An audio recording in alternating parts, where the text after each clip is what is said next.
Ouvrons le journal avec cet important communiqué du ministre d'État, secrétaire général de la présidence de la République qui porte à la connaissance de l'opinion qu'en raison de la pandémie du Covid-19, Monsieur le Président de la République, son Excellence Paul Biya, a décidé de l'annulation des cérémonies officielles prévues à l'occasion de la fête nationale édition 2021. Le chef de l'État appelle les Camerounais et les Camerounaises et les Camerounais lors de la commémoration de la date du 20 mai ainsi que de la célébration des prochaines fêtes religieuses à observer rigoureusement le respect des mesures de distanciation sociale édictées par le gouvernement.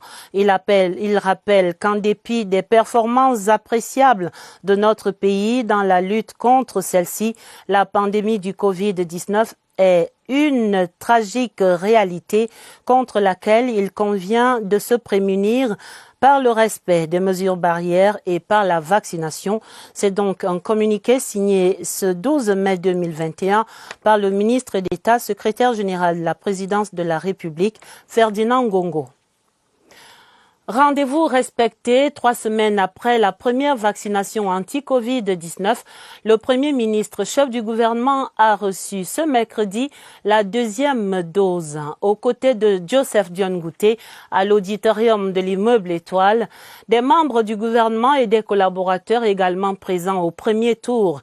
Et on apprend de la bouche la plus autorisée à cette occasion que la campagne de vaccination avance à grands pas et que la situation épidémiologique du Cameroun serait désormais stable et sous contrôle. Reportage à l'immeuble Étoile, Laurentine Bokono.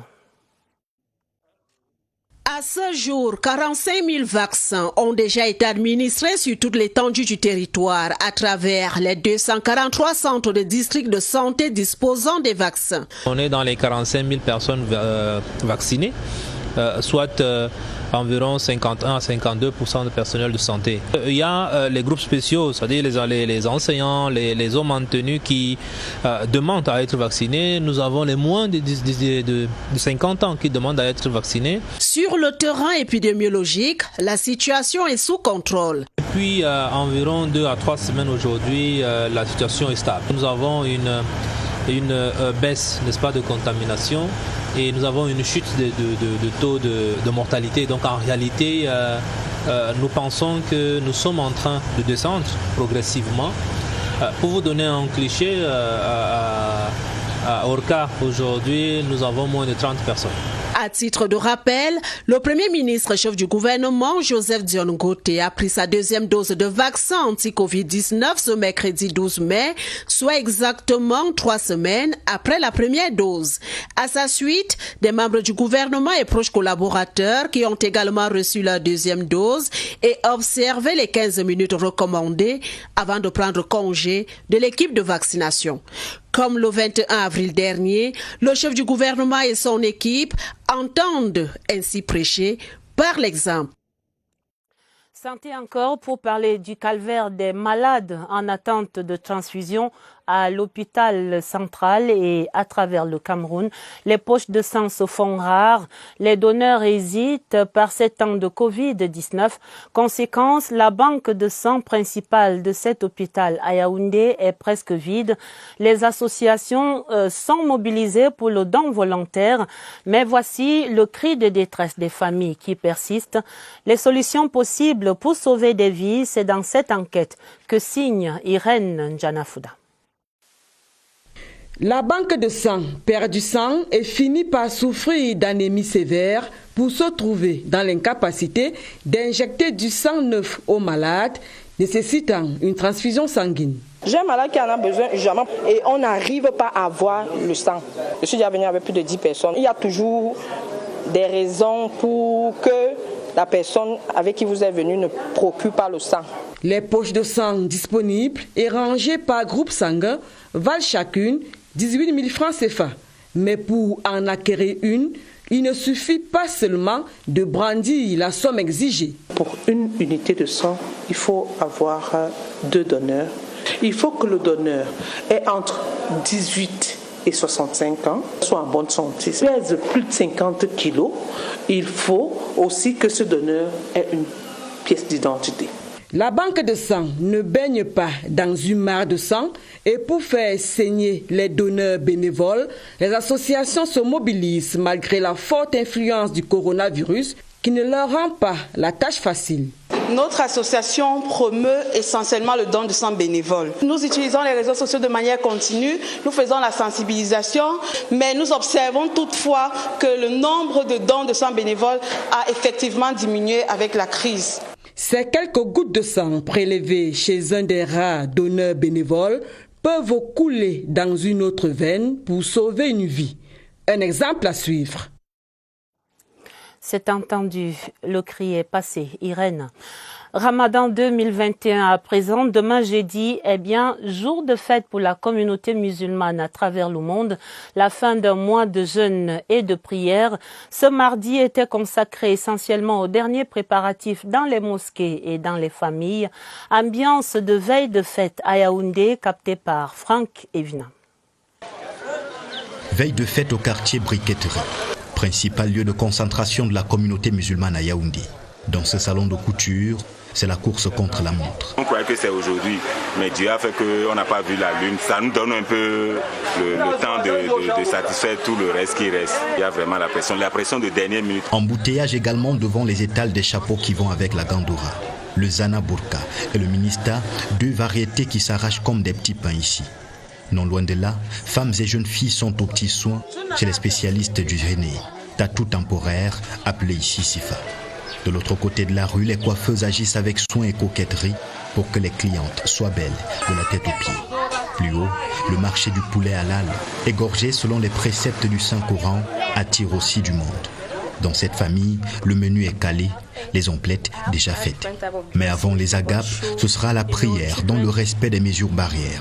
Dispositif déjà en place ici au complexe islamique de Tinga. Si vous n'avez pas le tapis, vous avez le cache-nez, vous n'entrez pas. Vous avez le cache-nez, vous n'avez pas le tapis, vous n'entrez pas.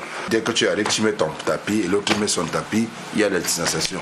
Donc personne ne peut venir se placer au milieu. J'ai mes gars de la sécurité, ils sont là pour veiller à ça. Une vigilance vis-à-vis du Covid-19 qui n'a pas sa place parmi les fidèles d'Allah. Même effervescence à Maroua, dans l'extrême nord, à quelques heures de la fête. On donne les derniers coups de balai dans les lieux de prière, derniers coups de pinceau pour les arabesques à dessiner aux pieds et aux mains de ces dames. Ultimes achats également pour le menu du jour. La fête sera belle malgré les restrictions sanitaires. Confirmation à Maroua, Aladi Mustafa. 25 mosquées ont été retenues dans les 3 arrondissements de Maroua pour abriter la grande prière de l'Aïd el-Fitr. Dans ces lieux de culte, l'heure est au ménage à quelques heures de cette célébration. Mettre le sable, et balayer les ordures et installer aussi les hangars. Dans les marchés où les fidèles musulmans effectuent les derniers achats, il faut jouer les coudes pour se frayer un chemin. Nous sommes prêts. Je suis là pour faire le marché, acheter des choses pour aller se préparer pour la fête. Les commerçants et autres vendeurs de circonstances font des bonnes affaires en cette veille de fête. Cette année, alhamdoulilah, on remercie Dieu. Tout s'était bien déroulé comme on souhaitait. Et le marché a donné, alhamdoulilah. Côté spirituel, les dignitaires religieux invitent les fidèles à adopter un comportement exemplaire. On a prescrit les jeûnes du mois de Ramadan pour que vous puissiez être pieux. Donc si l'objectif c'est de la piété, il faut qu'après le mois de Ramadan, qu'on puisse quand même observer qu'il y ait eu une évolution dans la façon dont les gens se comportent. À Maroua, toutes les dispositions sont prises pour le bon déroulement de l'Aïd el-Fitr. La fête également demain jeudi pour les chrétiens du monde entier. Ils célèbrent la solennité de l'ascension de Jésus-Christ.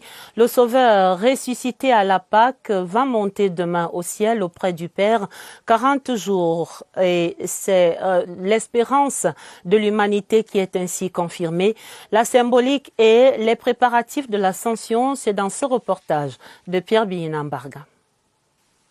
Le Christ apparaît une dernière fois à ses disciples et leur confie une mission, puis il disparaît à leur regard. L'ascension ouvre ainsi le temps de l'absence. Jésus n'est plus visible. Jésus se retire pour que les hommes le remplacent. Ce qu'il a fait quand il était vivant sur la terre, il faut que nous continuions à le faire, c'est-à-dire rendre le monde agréable. En montant au ciel, Jésus s'est fait invisible comme son Père.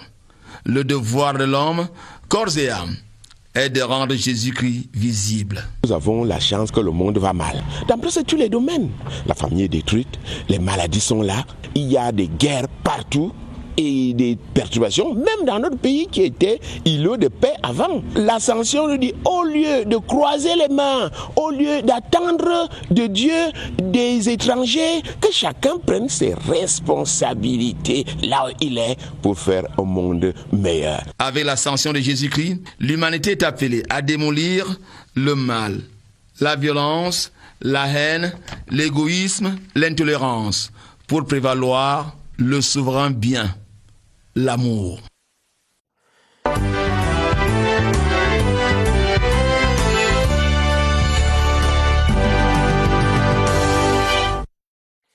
Le communiqué du ministre d'État, secrétaire général de la présidence de la République vient de le confirmer tout au début de ce journal. Comme l'an dernier, ce 20 mai 2021 va également subir les affres de la crise sanitaire. La fête nationale sera commémorée tout de même dans le strict respect des mesures barrières. Une commémoration qui revêt toute sa solennité avec le symbolisme des emblèmes nationaux et donc du drapeau, le vert ou jaune qui exige déférence et allégeance. Agnès Solange à Bessolon. L'étoffe hissée au sommet du mât est un signe de paix, de cohésion sociale et d'unité nationale depuis 1972. Le vert jaune camerounais est frappé d'une étoile sur la bande rouge, un drapeau qui impose le respect dans toute sa splendeur. Ce drapeau, c'est l'élément unificateur, c'est le référent principal, c'est le symbole national de prédilection qui permet d'unir tous les Camerounais autour, n'est-ce pas, d'un même signifiant. C'est l'indice le plus visible des emblèmes de l'État. Le drapeau symbolise surtout le ralliement des citoyens, mis en évidence lors de la levée des couleurs. Quand on lève les couleurs, c'est généralement un signe de méditation, un signe de respect. Lorsqu'on est donc face à un drapeau, il y a des attitudes à promouvoir pour indiquer la supériorité de cet emblème. Lorsqu'on est face à un drapeau, c'est une attitude de vénération. Le fait de lever le drapeau national au niveau des administrations publiques, dans des chefferies, dans les ambassades, est le premier acte civique. Ne pas l'entretenir est une infraction punie par la loi. Le mauvais entretien du drapeau conduit à une peine privative de liberté. Quand quelqu'un, comme j'en avais vu dernièrement, qui se nettoie les chaussures avec le drapeau, la peine va de 6 mois à 3 ans d'emprisonnement ferme. Un seul drapeau donc pour une nation unie, c'est l'emblème qui marque le territoire camerounais. L'éducation est également l'un de ces ciments de l'unité et de l'intégration nationale. La carte scolaire et universitaire affiche au Cameroun 159 000 écoles, 4 000 établissements scolaires et 8 universités d'État. Émanation de la volonté politique, ce sont là des espaces de socialisation où la mixité est globale en termes d'origine, de sexe et de religion. L'éducation comme ferment de l'unité nationale, voici le regard de Martine Noël Dengue. La carte scolaire et universitaire du Cameroun impressionne. Plus de 159 000 écoles publiques et privées à l'éducation de base, plus de 4 000 établissements scolaires publics et privés confondus dans l'enseignement secondaire. Ce maillage n'est pas le fait du hasard. En mettant les Camerounais ensemble dans une offre de formation du type dont la société a besoin, on est en plein dans la construction et l'intégration des Camerounais. L'enseignement professionnel n'est pas en reste. 298 structures publiques de formation sont fonctionnelles. L'enseignement supérieur compte 8 universités d'État à date, avec une explosion d'instituts privés d'enseignement supérieur, 280 IPES au total. C'est une politique qui jusque-là a donné ses fruits puisqu'elle permet aux jeunes Camerounais issus des divers coins de se rencontrer, d'apprendre à se connaître et de gommer les différences qui sont les leurs de manière à se retrouver dans l'articulation d'une citoyenneté républicaine. Si le maillage national de la carte scolaire et universitaire a pour vocation première de rapprocher les Camerounais du savoir savant et du savoir-faire, il est clair qu'il se positionne aussi comme un ferment de l'unité nationale en tant que terrain fertile du vivre ensemble. Et la suite du feuilleton de la semaine sur ce vivre ensemble en mode vestimentaire. Sur le podium ce soir, le pagne sous toutes ses coutures et puis le boubou, cette mode typique du septentrion camerounais, désormais arborée partout à travers le Cameroun et distinction, un symbole. Laurence Okalia. Voici Jackie. Côté style vestimentaire, elle préfère être décente avec une touche locale. Un style qu'elle a emprunté à ses compatriotes du Grand Nord. C'est ma cousine qui se marie et je voulais faire une robe soirée en pagne, comme les nordistes. Mais moi, je ne suis pas nordiste. Son tailleur n'a jamais pris la route qui mène au pays du pagne. Pourtant, il fait bien rouler son affaire. Moi, je ne suis pas nordiste, mais je fais les tenues du Nord. J'ai tous les clients, les bêtises, les gens, toutes sortes de clients. Parce qu'on sait que le pagne s'habille, tu n'es pas extravagant. Il n'est pas le seul à apprécier l'arc-en-ciel du septentrion. On sait que les manches des Gandouras sont assez larges pour embrasser les 10 régions du pays. Les trucs de chez nous, généralement, je suis très content.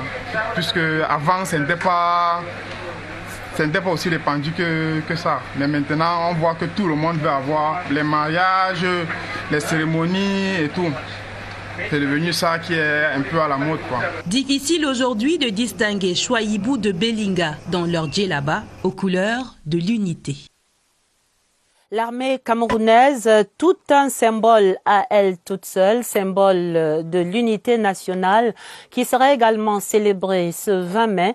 Les forces de défense et de sécurité constituent un véritable bouclier pour les populations à travers le Cameroun et dans la région de l'Est, le long de la frontière avec la Centrafrique. C'est un véritable rempart sécuritaire inviolable. Retrouvons sur place à Garoua-Boulaye, Elvis Nguimaison. La joie n'est pas feinte, celle de ces 137 soldats centrafricains qui disent en chœur au revoir à la ville de Garoua-Boulaye, localité dans laquelle ils viennent de passer plusieurs mois sous l'encadrement affectif des forces de défense camerounaises. Ils ont été hébergés, nourris, protégés, soignés. Notre gouvernement remercie vivement le gouvernement camerounais pour cette hospitalité. Nous allons toujours continuer à travailler d'une manière collégiale sur nos frontières en termes de sécurité. Pourquoi ne pas le dire? Cette cérémonie met en lumière le professionnalisme de nos forces de défense et de sécurité. Sur instruction du chef des armées, Paul Biya, le dispositif sécuritaire s'est davantage renforcé au niveau de la frontière Est, et ce, depuis la dernière élection présidentielle en République centrafricaine. Les mesures sont bien appliquées, mais il faut toujours s'assurer qu'on a fait tout ce qu'il faut pour qu'il n'y ait pas de problème. De l'aveu des autorités locales, la présence bienveillante de ces forces de défense et de sécurité à Garoua-Boulaye a permis de réduire le taux de criminalité. On arrive à bien manger et à bien dormir également parce que les pouvoirs publics ont pris toutes les dispositions pour sécuriser les hommes et les biens qui sont à Garoua-Boulaye. Près de 30 000 Centrafricains sont réfugiés à Garoua-Boulaye, localité qui a également accueilli des Chinois qui ont fui les exactions en RCA. A signaler 3 décrets du chef de l'État dans cette actualité phare du jour. Le premier décret du chef de l'État porte nomination du directeur général de l'autorité portuaire nationale. Le chef de l'État qui décrète donc, article 1er, Monsieur Ebou Peke. Lui est à compter de la date de signature du présent décret nommé directeur général de l'autorité portuaire nationale. Article 2, l'intéressé aura droit aux avantages de toute nature prévus par la réglementation en vigueur. Article 3e, le présent décret sera enregistré, publié suivant la procédure d'urgence, puis inséré au journal officiel en français et en anglais. Le deuxième décret du chef de l'État nomme Madame Ayuketa Pamela comme directeur général adjoint de l'autorité portuaire nationale. Le chef de l'État décrète Madame Ayou Keïta Pamela est à compter de la date de signature du présent décret nommé directeur général adjoint de l'autorité portuaire nationale. L'intéressé aura droit aux avantages de toute nature prévus par la réglementation en vigueur. Le présent décret sera également enregistré, publié suivant la procédure d'urgence, puis inséré au journal officiel en français et en anglais. Le dernier décret dans ce journal porte nomination d'un membre du conseil d'administration de l'École nationale d'administration et de magistrature, l'ENAM. Le chef de l'État décrète, M. Edoa Efa Yves Christian est à compter de la date de signature du présent décret nommé membre du conseil d'administration de l'École nationale d'administration et de magistrature ENAM en qualité de représentant du ministère de l'administration territoriale. L'intéressé aura droit aux avantages de toute nature prévus par la réglementation en vigueur. Le présent décret sera enregistré, publié suivant la procédure d'urgence, puis inséré au journal officiel en français et en anglais. 3 décrets signés ce 12 mai par le président de la République, son Excellence Paul Biya.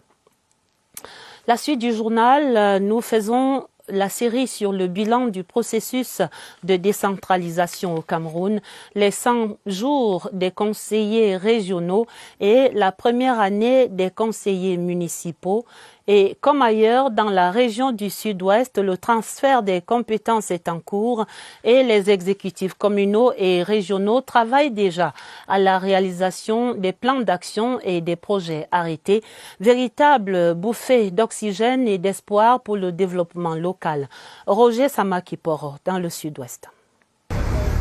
Le début des mandats actuels des exécutifs régionaux et communaux a coïncidé avec le retour progressif au calme dans la région du Sud-Ouest. Le rythme des réalisations enregistrées jusqu'ici n'est pas le même dans les 31 communes d'arrondissement et les 2 mairies de ville que compte la région.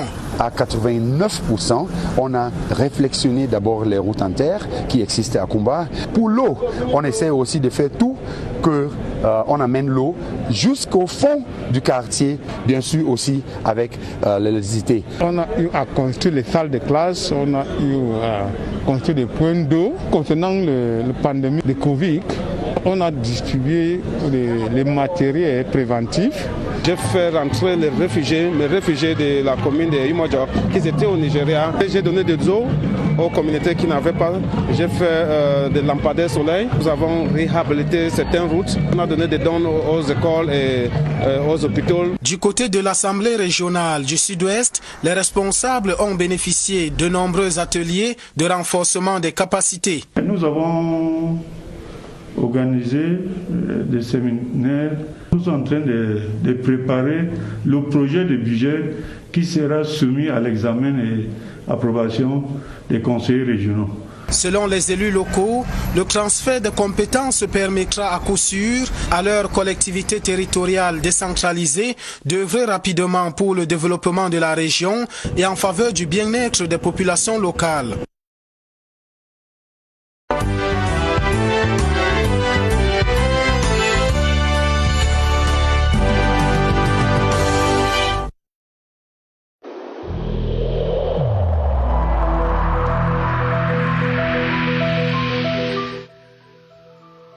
Malgré nos efforts, le Covid-19 a endeuillé de nombreuses familles et provoqué de graves difficultés dans le fonctionnement de notre économie et de notre société.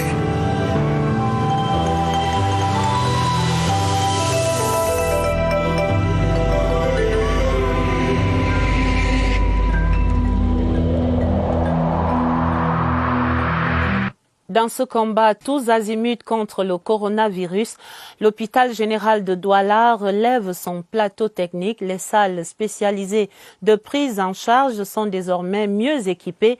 Nous allons voir cela avec notre reporter Évariste Yenga et son invité qui sont sur place à Douala. Bonsoir Évariste. Bonsoir à votre invité.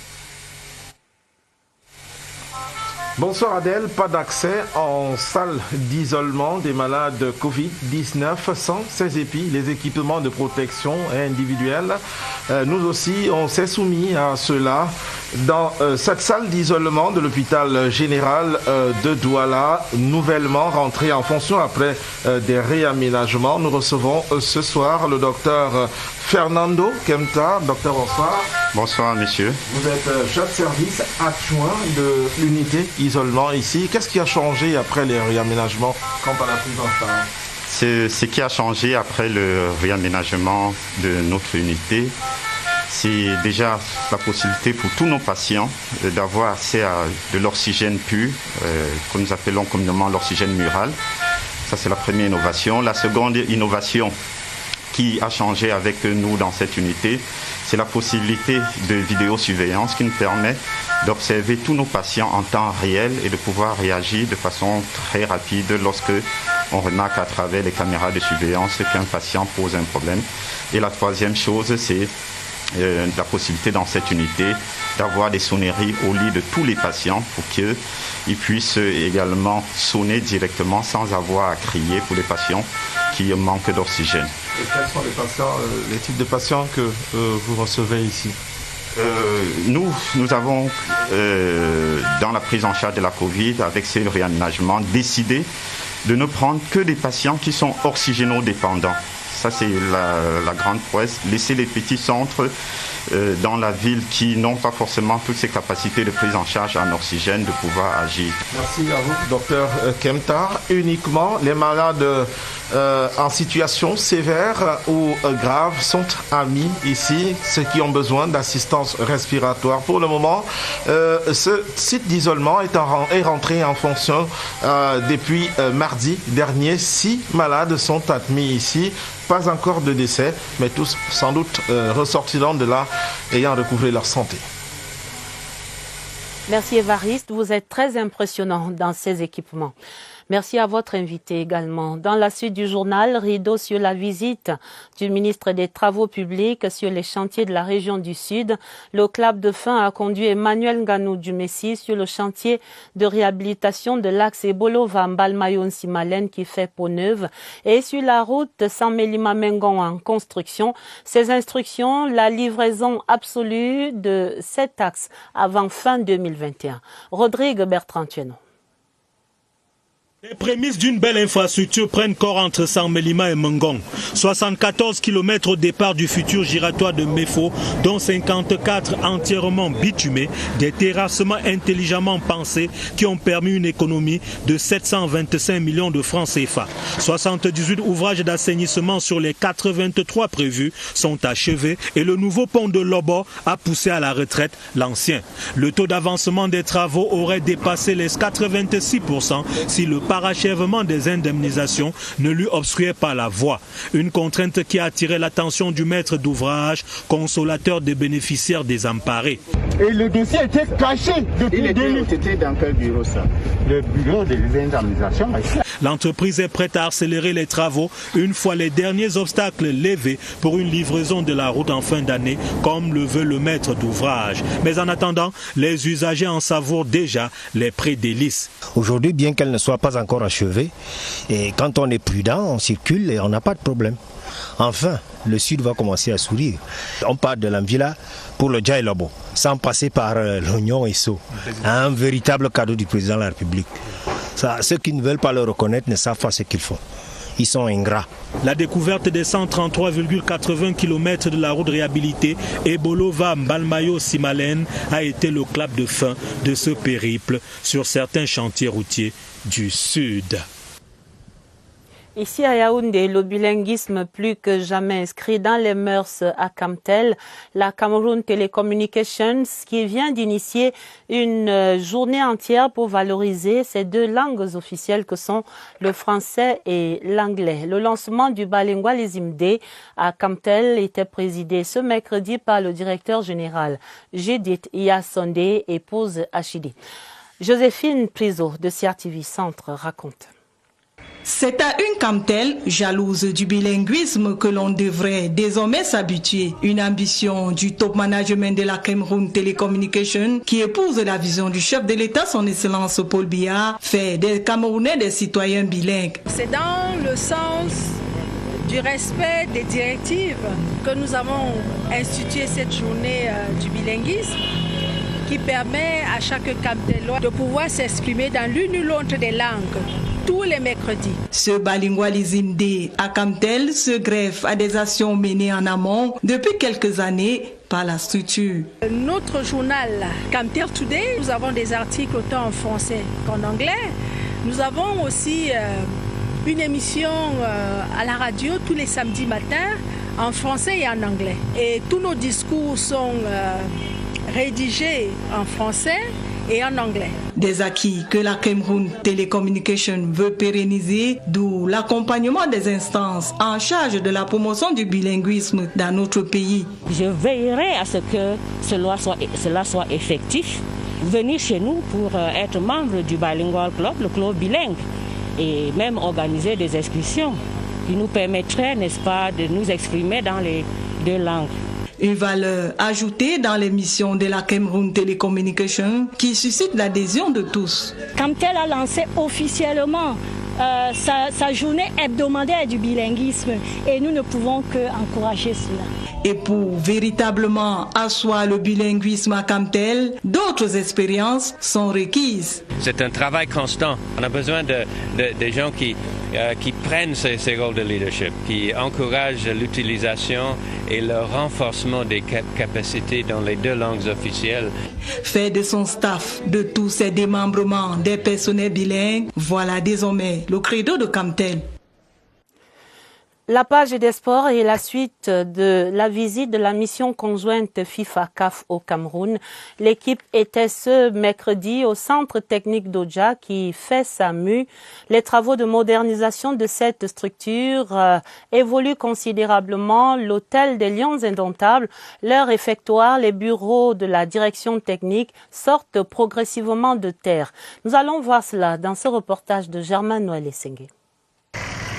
3 mois sont passés et déjà le gros œuvre prend forme. Ici, c'est un bâtiment R+1, érigé sur 950 mètres carrés d'une capacité de 30 chambres. Ce sera l'hôtel des Lions Indomptables. En face, c'est un réfectoire de 60 places, une salle de réunion et 6 bureaux réservés à la direction technique nationale. Le cabinet de contrôle risque, représenté par 2 auditeurs FIFA, bailleurs du projet, a manifesté son satisfait.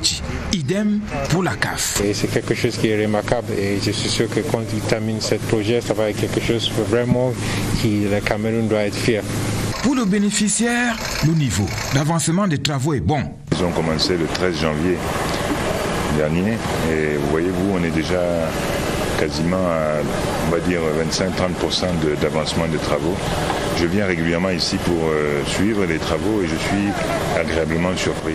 Outre le bloc administratif, il est prévu la pose d'une nouvelle pelouse synthétique, la construction d'un stade en gazon naturel et la rénovation des anciens bâtiments. Date de livraison, décembre 2021. Et c'est la fin de ce 20h30. Le journal était préparé avec la collaboration de Étienne Pascal Azegue et Augusta Ngononga.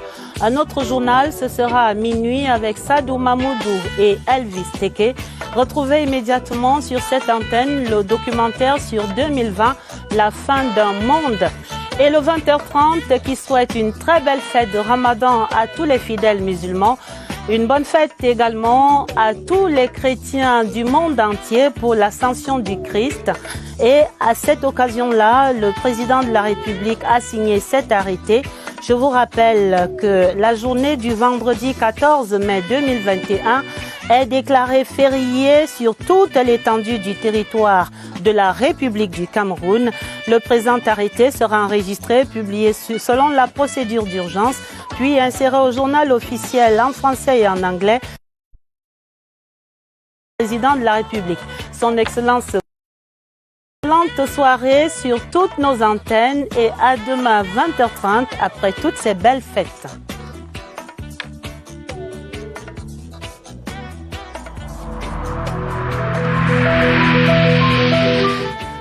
Je vous exhorte de nouveau à porter vos masques, à vous laver régulièrement les mains et à faire appel à un médecin ou à tout autre personnel de santé au cas où des symptômes apparaissent. C'est le seul moyen de préserver les vies et de freiner la propagation du virus.